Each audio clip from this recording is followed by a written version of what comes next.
Welcome to Intuitive Connections, where spirituality and psychology meet to help you be your best and brightest self. I'm your host, Victoria Shaw, and in each episode, I'll help you to awaken your own inner wisdom, step into your power, and live a more divinely inspired life. You're here to let your inner light shine. Are you ready? Let's do this. Hello and welcome to Intuitive Connection. Today's topic was inspired by my podcast network, Mind, Body, Spirit FM, and their request for all of the podcasters on the network this week to focus on the topic of gratitude. And to be honest, yours truly was going to skip this particular assignment because we did an episode on gratitude back in the first year of the podcast, and it's there for you to find if you want to go back that far. And so I kind of felt like, why revisit a topic that we've already covered? But as I felt into it and thought about it, I was thinking about my own experiences with gratitude and how learning to tune into that which, I already have, the joys and the appreciation for life, has really been a game changer for me. And I also started to think about where this idea for me and this beautiful connection and practice and understanding of gratitude came from. And that is from my paternal grandfather.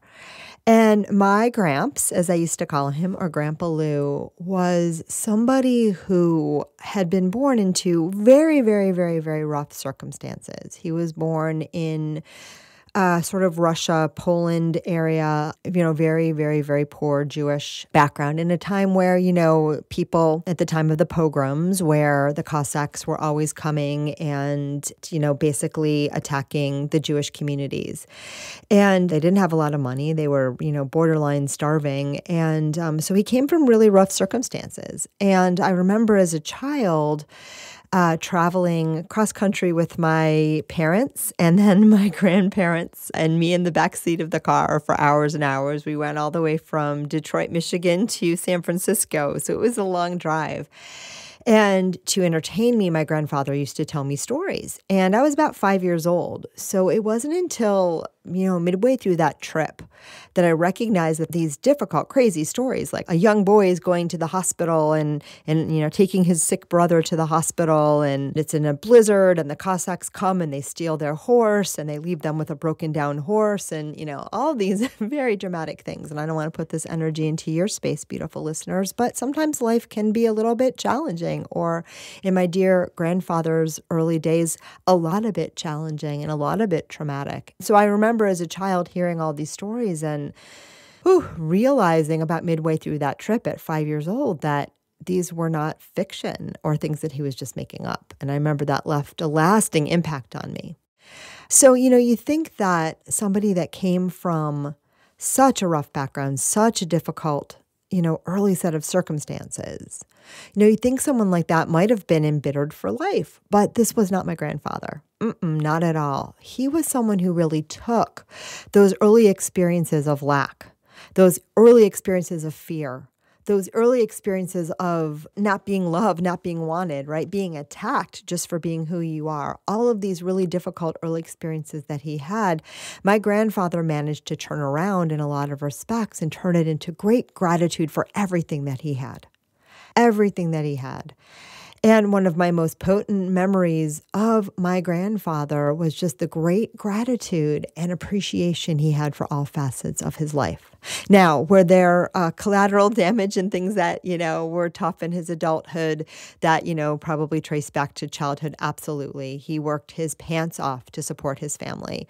And in some respect, probably worked himself to death, right? That was probably coming from that fear of poverty, right? And never wanting to go back there and wanting to make sure that nobody else, he's telling me this now, that nobody else in his orbit ever felt the way that he had felt or his family had felt as a child. Right? And I also remember my beautiful grandfather could not leave a morsel of food on any plate ever, right? So as a little child that ate, quote unquote, like a bird, if I would not finish my children's meal, my dear Gramps would have to do it. He simply, having grown up starving, could not stand to see food uneaten. And I understand that, right? Because there is that deep, deep, deep memory of there truly not being enough. But a lot of what my grandfather taught me was really beautiful. And he really taught me about something that I am so very grateful for. And the topic is gratitude, go figure. He really, really taught me about how to have this deep appreciation for everything in life. And he's telling me now it was because he experienced that early lack and that he learned early on that you had to find joy anywhere and became quite good at doing it. Right? And the laughter anywhere. And he's telling me to tell a story, so I'm gonna in a minute, that he parlayed that into a whole way of life. And he said that was his lifeblood. He was so grateful for his family. He was so grateful for every morsel of food on the plate. He was so grateful for all the love he experienced. He was so grateful for the chirping of the birds in the morning. And he said, this is how I carved out space for myself and my soul in my very own life. And I love that, Gramps. So he wants me to tell you this shark cookie story because he says this is a really good example of how he and his siblings, but especially him, learned to find peace and space and beauty, even the most difficult experiences. And he really wants you all listeners to know about this. And I've only heard this secondhand, so I've never actually heard this out of my grandfather's lips. So this is really cool. So the story, as I heard it, and Gramps, since you are with us right now, you tell me if I'm getting it wrong. He says, he doesn't say go ahead, he says, let's see. So the story that I heard is that I understand that when they came over from Europe, they were in like Poland and Russia, but I think they came over actually from France.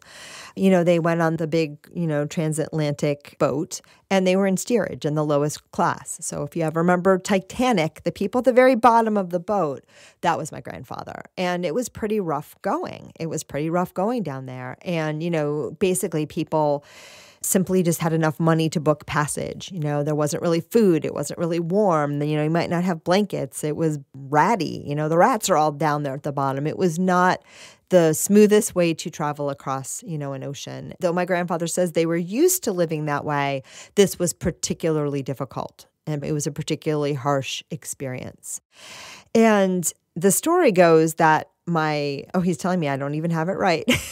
The story that I heard goes that his mom made cookies to eat on the passageway. And though that they were starving, the cookies were so bad and so inedible that they ended up, as soon as their mother looked away, they would feed them to the sharks. And though they were starving, they didn't eat these cookies. They just gave them to the sharks and they called them shark cookies. My grandfather is laughing, so I want to get the whole story. And what he's saying is, okay, that was a story I heard from my grandma, so he's saying it a different way. He said, at a certain point, the food that they had brought became inedible. It became inedible. And, my understanding is these are people that he at times in his life ate tree bark, he ate raw potatoes, right? So inedible was a very low bar for him when he was a child, okay? But he said at a certain point, the cookies became almost inedible, and yet they didn't want to upset their mother and let her know that they were past the point of edibility, and they were all just sort of trying to pretend that they still had something to eat. And so he said the shark cookie joke was their way of making light and joy of a situation that was really, really difficult. And what he wants to share, and I want to get this from him, is that light can be found anywhere. He said, my belly was empty. He said that there was enough food, so they were not actually starving. But he says that that's even different. This is even a different story. What he says is the story of the shark cookies was that they were able to find enough to turn down those cookies. And he said that was a joy. Oh, I love that. So he said this shark cookie story was a joy because he's telling me now, wow, I didn't know this at all, that was their first little taste of abundance because there was actually enough to eat on the ship. Wow. Well, that alone is worth the price for me of this episode because that's not how I interpreted that story at all. And he said, yes. He said that was one of the first times that we were able to say this isn't good enough. He says, is the food on the ship, was it plentiful? No. Did you have to have your own? Mostly yes, but they had zero food supply ever. So potato peels and shared food from other people, he said, was his first taste of abundance. Wow. It was one of his first tastes of abundance. And he said they still ate some of those shark cookies too. It was just the really bad ones that they threw over. The really moldy ones, but to be able to feed the sharks, he said, was an honor. It was an honor. All right. So we're going to let the shark story go. All right. But what I remember so much from my beautiful grandfather, and I'm going to release him a little bit, although his energy is with us now. What he's saying is that, he and the guides prompted me to share this story because it shows you the beautiful power of gratitude and where my grandfather came from. And how he lived his life was a choice that he made to find the good and to find the joy in everything. And my grandfather was also someone who really, really tuned into those simple pleasures. I remember when we had a house, my father was able to purchase a bigger house, and that house overlooked a lake. And I remember my grandfather just sitting in a rocking chair when he used to come to stay with me and just looking out in that lake and it wasn't about the ownership. It wasn't about, oh, my son has this big house. I mean, that might have been in his thoughts too, but that wasn't the vibe. The vibe was, wow, this is wonderful. This is what life can be. This is such a beautiful moment, and I'm going to appreciate every second out of it. And that's what my grandfather taught me. That's what my grandfather taught me. He taught me how to enjoy and experience life. And what he's telling me now is in that practice and in what he taught to me and all of the grandkids, because all of the grandkids had the beautiful tutelage of my beautiful grandfather. He passed away when I was 9 years old.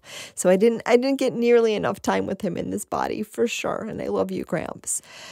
But the time that I had, it was golden, it was invaluable, and it absolutely left a lasting positive impact on my life in more ways than I probably even yet know. And I've seen many past lifetimes with my grandfather too, so we have a special connection. But what he's saying is that gratitude, that appreciation of the simple pleasures of life, that seeing all of us with just such admiration and love that he really always did. There was such a great appreciation that my grandfather had for each of us, for our souls. And when you are with my grandfather and when you're spending time with him, you really felt like he saw you inside out. Like I felt like he saw right into my soul. And that's such a huge gift. He says he didn't always have that with everybody at every moment, but he does say that he tried really, really hard and just really oriented himself to seeing the good in everyone and everything and bringing that out in others. So Gramps, I want you to know you definitely managed that with me. But back to the idea of gratitude and appreciation and abundance. What he is showing me is the deep appreciation that he felt for what he had made the foundation for future generations' abundance. Because on some level, he said that he knew, look, I knew the weight that my poverty, that my early experiences were going to bring to this world, to this life, to my family, to my future, right? And as a pretty wise soul, he said, there was always an inkling, there was always an understanding that my trauma could, in fact, carry forward to my offspring and to future generations. And though I didn't always understand that with my full and complete mind, I was awake enough to understand and to see sometimes. And he's saying that he sometimes saw similar things happen through his wife, Eva. My grandmother, he said, I would see with Eva too, where her limitations, where her own stuff would come out to me, to the kids. And I made a very conscious decision that I would always turn towards the light, that I would bring the best of my soul to the equation, that I would not, as much as I could, spread my pain. And he said it was a very intentional and conscious decision. And though I know he feels sometimes, because we've had some conversations, that he maybe burdened me with, some of those early stories, I also think he gifted me with love. He gifted me with that understanding because he knew that I could look at it, that I could work together with him to heal it and to move forward and to free our family and future generations of the cross that, we might have otherwise had to bear because of the early, very painful childhood experiences that he had. And he says that his gratitude that he shared with me, that he shared with my father, that he shared with his daughter, that he shared with his grandkids, was the turning point for many of them to really appreciate their lives. And some of you may know that my very own father passed away about a month ago. And you'll be hearing more about that a little bit soon. I'm still processing, but I am planning a beautiful episode dedicated to him on Father's Day. So stay tuned to that. And he is with me very much as well. But what my grandfather is saying as they stand together in unison is the great joy and play that my dad managed to manifest in his life. And I'm going to talk about that a lot on Father's Day. So again, stay tuned. That came again from that energy of appreciation. So I wanted to lead with this story about my grandfather because I love my grandfather and because he is the one that taught me appreciation. And I'm going to tell you a little bit about some of the practices that I learned from him. And they're not really practices. It was just that modeling. And then I want to end the episode by talking about more explicitly why this energy of appreciation and gratitude is not just so important for our well-being, which I talk about a lot in that first episode if you want to go back. And that's pretty well documented in positive psychology too. When we focus on what feels good already in our lives, right, we increase our sense of well-being. We do, because when you focus on where you already feel good, right, you're back to feeling good, duh. But where we focus on where we already feel good, and when we find appreciation for what is, that's also when we are able to align with that great flow of abundance and stream in more and attract more that matches, right, our gratitude and our satisfaction and our sense of well-being that we experience when we use gratitude in this way. Does that make sense? So we're going to talk about that a little bit more too. But before we do that, or as we do that, I want to share a little bit more about some of the things that I learned from my grandfather around gratitude, because I think that they're just so beautiful and important. One of the things I learned with my grandfather, in addition to the great appreciation that he felt for his family and the way he made us all feel so seen and loved, was just his appreciation for everyday life. Right? And one of my favorite memories of my grandfather was driving to school with him. So every once in a while, my parents would, leave me at my grandparents so they could go do something fun. And I would spend the night at my grandparents' house. And that was always a magical thing because it would mean that my grandfather would drive me to school. And my grandfather was just a joy and a joy to be around. And so we would drive to school from his house, which was a little bit further from school from my house. We would sing songs. He would. And I'm going to do a whole nother episode on my Gramps too, because I just can't help myself when I tune into his beautiful and delightful energy. But we would sing songs and it would just be amazing. But one thing that I remembered that he would always do is there was a beautiful road just about a couple miles from my school with huge mansions that was kind of adjacent to the road that we would take to get to school. And he would always want to go down that road on the way to school. And he would call it his shortcut. He would say, well, I'm going to take the shortcut. Except it wasn't a shortcut, right? Because the shortcut is always, we know the fastest way between 2 points is a straight line. And this was not a straight line. So it was not a shortcut. And the speed limit was probably significantly lower. And, it probably cost us some time. But to my grandfather, it was a shortcut. It was a shortcut because of the beauty and joy that he got from driving down that street, from looking at the abundance of all these beautiful homes. And it was one of the most beautiful streets in suburban Detroit, for sure. It's called Vaughan Road. If you're from the area, you might even know what I'm talking about.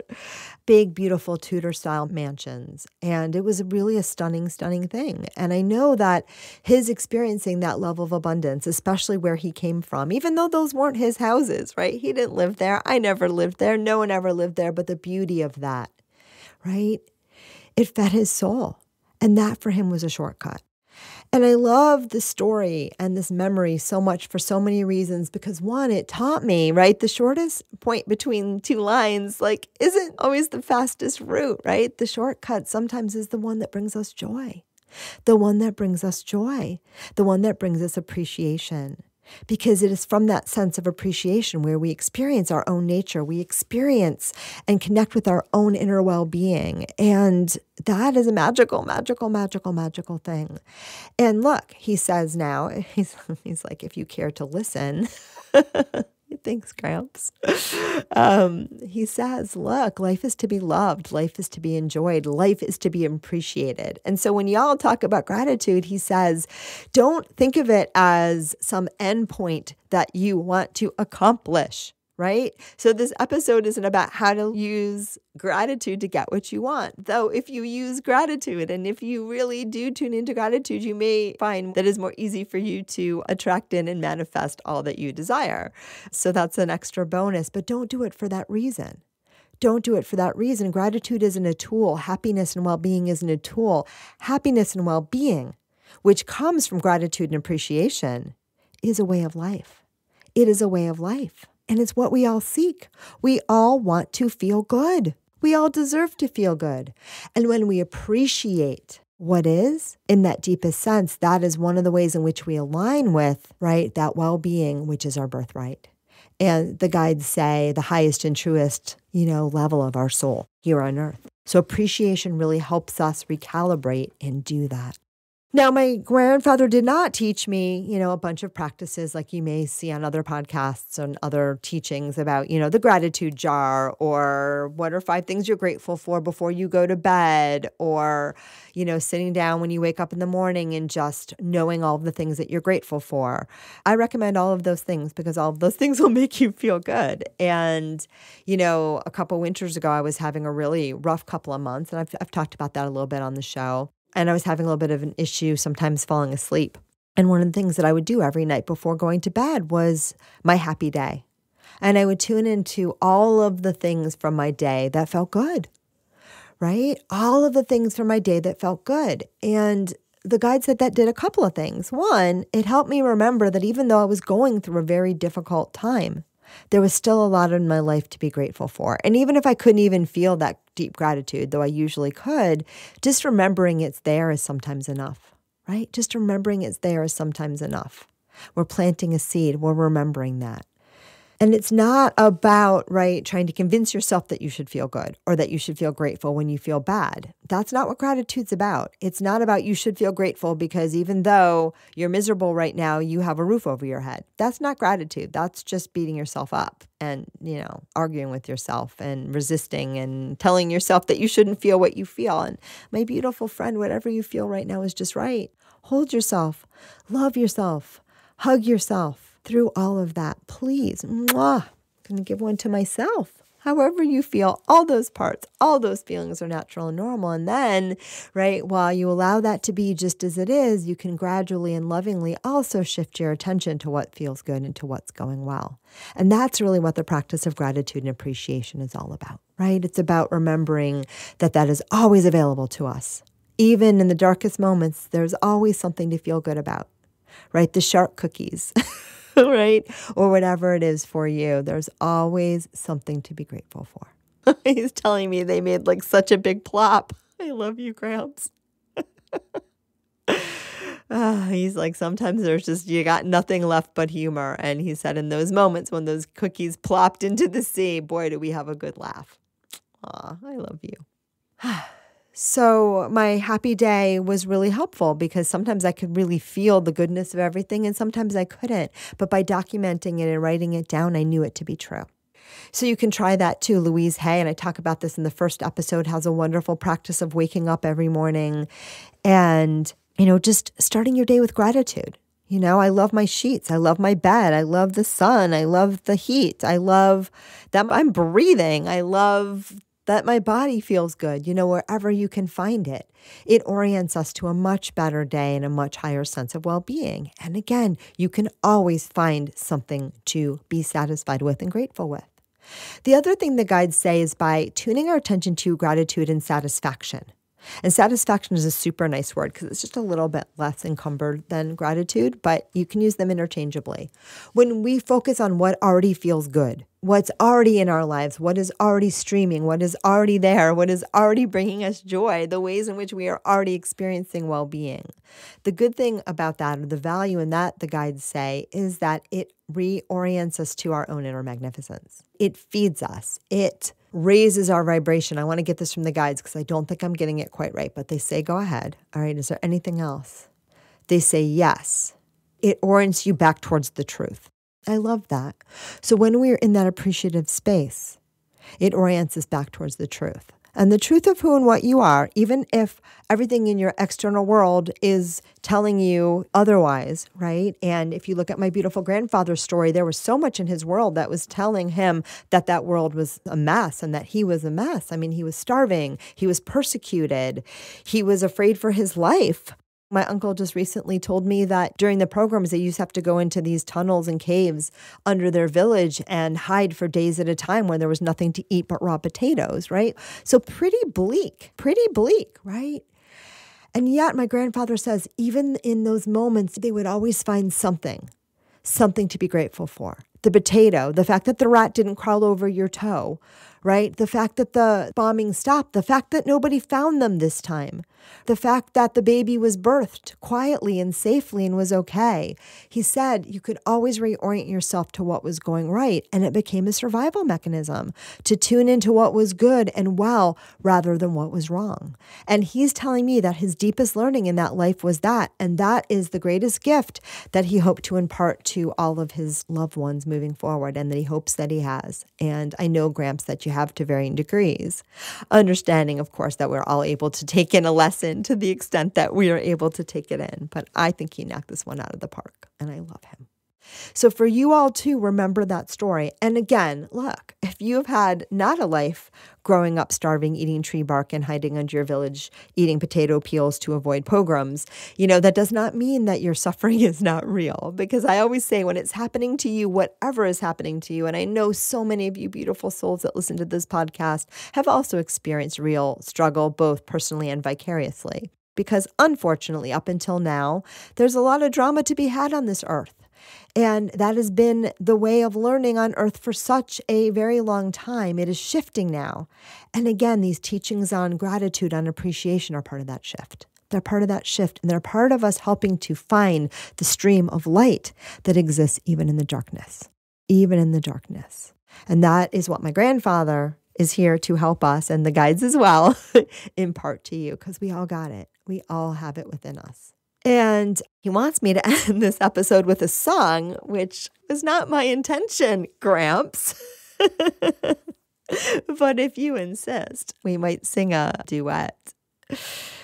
Do I have to do it now? Oh my goodness. All right, he's going to sing the song through me. So here we go. So one of my favorite ways of connecting with my beautiful grandfather, and I'm just going to let it flow and we'll make sense of it later on. One of the most beautiful ways of connecting with my beautiful grandfather is the beautiful song that he used to sing to me as a child. And we used to sing it to each other. So who's going to sing first? All right, he's going to sing to me first. So you're going to hear me singing to me about me, and then I'm going to sing back. And we'll see if you love this song as much as I do. And please, when you're hearing this song, put your very own name in there. Put your very own name in the words, because you deserve this one too. Are you ready? Here we go. My grandfather sings, I'm in love with you, Vicky, say you love me too. Vicky, no one else will do. Vicky, it's funny, but it's true. Loved you from the start. Vicky, bless your little heart. Vicky, every day will be so sunny with Vicky and me. Aw, that did sound like my beautiful grandfather's voice. I got to take in a virtual hug right now, and then I'll be right back with y'all. Or should I say interdimensional hug? I love you, Gramps. All right, now I'm going to sing it back. And it occurs to me that, when this happened, when both of us were in human form before he crossed over, we'd be singing this together. But here goes the reply. And Gramps, this one's for you. And it's also for my dad, and really for everyone out there that needs to remember that they are loved. All right, here we go. I'm in love with you. Gramps, say you love me too. Gramps, no one else will do. Gramps, it's funny, but it's true. Loved you from the start. Gramps, bless your big old heart. Gramps, every day will be so sunny with Gramps and me. Alrighty then, you got some singing, you got some gratitude, you got some love, and you got, I hope, a deep understanding and appreciation for your humanness, for your journey, for the love and the light of your soul that is shining through you at every moment, even when you forget that it's there. Even when you forget that it's there. And to know, too, my beautiful friends, that the appreciation that I feel for my grandfather, for my life, for everything also extends to you. So grateful to be able to walk on this earth with each and every one of you too. So much appreciation, so much gratitude for every aspect of my journey and every life that I touch or am touched by. For real. So grateful to all of you. You know, I end almost every episode saying it because I really mean it. It is such an honor and a joy to get to do what I love to do. And thank you so much for tuning in, and namaste. Thank you so much for joining us today. I hope that you found joy, strength, inspiration, and clarity from today's episode. If you'd like to learn more and connect with an amazing group of like-minded souls, please join us over on Facebook in the Intuitive Connection Community Facebook group, where we explore these topics in deeper detail, have additional live teachings, and host Facebook Lives with our amazing guests. I hope to see you there. And of course, if you want to learn more about me or the work that I do, please check out my webpage, victoriashawintuitive.com. Thank you so much again, and namaste.